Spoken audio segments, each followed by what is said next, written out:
Here at TechLab, we have an awesome community. Why? Because they keep sending us retro graphics cards to look at. And recently, we received this one. This is a GTX 590. It was produced by NVIDIA in 2011. So it's like the RTX 4090's great-great-grandpa. And today, we're going to see if we can still game on it.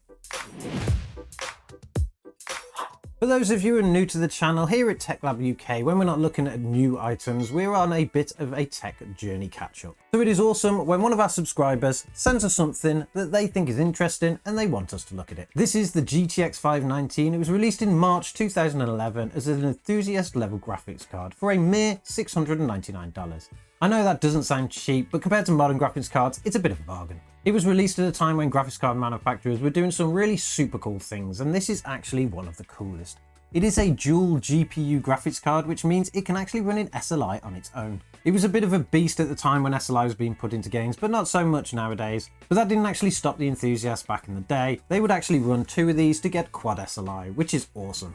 In modern times though, it does have its issues. It is a little bit dated, particularly when it comes to I/O ports. We do have a few DVI ports here and some kind of weird mini DP. I don't know what NVIDIA were playing at when they actually put that thing on, but it's a bit weird. It is a single fan, so it just about keeps cool, and it has quite a high power consumption.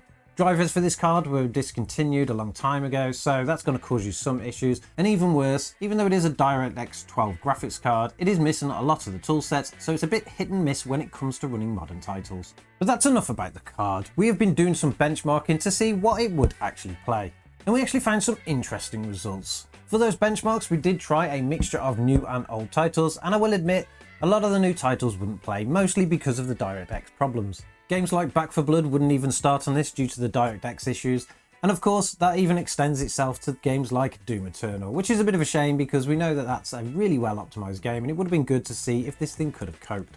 We did manage to get some new titles running, but as you're going to see from the benchmarks, it's probably not worth it. Where this really holds its strength is in some of those old titles, and particularly the ones that support SLI. So let's take a look at some of those benchmarks and then we'll discuss the results.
So as you can see from those benchmarks, it's not the best graphics card to be using in 2023, particularly when it comes to modern titles. One of the best modern titles that we could get running was Control, and it got a measly average of 22 frames per second.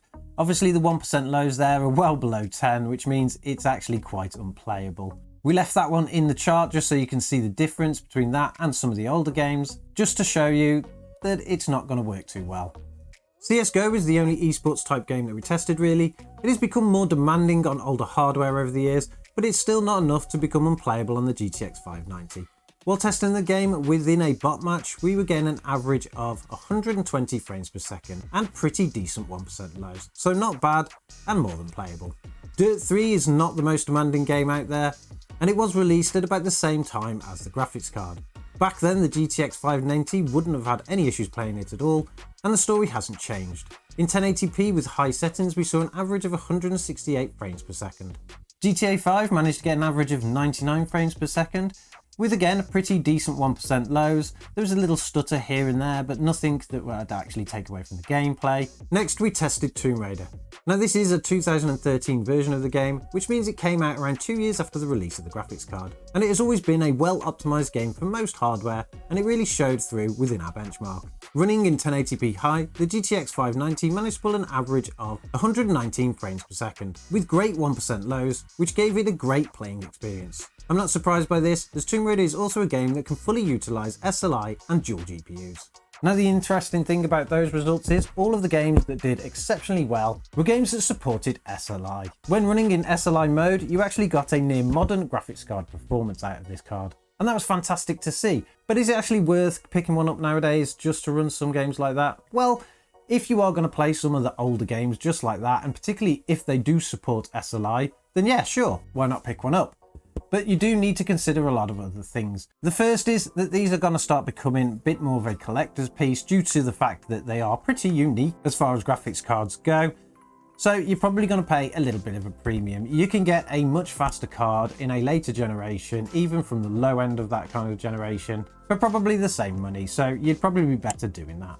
If you do have one just lying around though, you could just drop it into a system and play some retro gaming. It's a fantastic card to take a look at in our tech catch-up journey. It is one of the more unique kind of pieces, and it'd be awesome for us to actually get hold of another one and see what happens if we run it in quad SLI. Can we improve those scores that we got, or is it even worth it? Probably not. Anyway, make sure you like and subscribe to the video if you like this kind of content. Let us know in the comments below if there's a specific graphics card you want us to have a look at, or maybe something we should look at as part of our catch-up, and we'll catch you in the next.